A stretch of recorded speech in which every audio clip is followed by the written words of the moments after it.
All Points North Foundation is a private family foundation that focuses on two primary areas: public middle school education, grades 6 through 8, and solar energy within the continental U.S. All Points North Foundation is keenly aware of the impacts of COVID-19 on all nonprofits and on our grantees in particular. Given the challenges our grantees were facing, in June 2020, we announced $360,000 in COVID-19 funding. Because COVID-19 continues to have long-term impacts, we're pleased to announce an additional $400,000 in COVID-19 funding.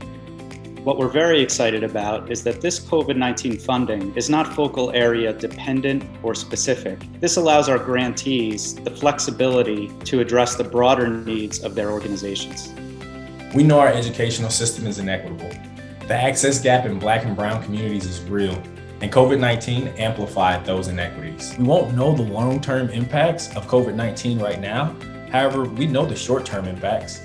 When schools went online, under-resourced school districts were at a significant disadvantage in terms of not having adequate funding to get laptops and internet access to students and families quickly versus their counterparts in more affluent schools. So we eased our grant restrictions and wanted our COVID-19 funding to address grantees' needs in the broadest sense. Many of our grantees experienced the full impact of COVID.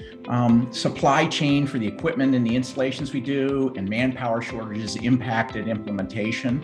And then a lot of projects were stalled or completely stopped or terminated.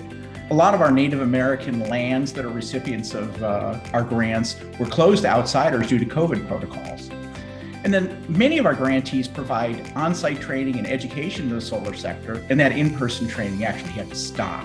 Virtually all our grantees' funding sources were negatively impacted, so this funding helps in three key areas. It fills the gaps in operating budgets, it covers the costs associated with new COVID protocols, and it helps them catch up on projects that were delayed or stopped. We're honored to partner with these amazing organizations in the work they're doing for their students, families, and the communities they serve. And our hope is that this additional COVID-19 funding can help make a difference for our grantees.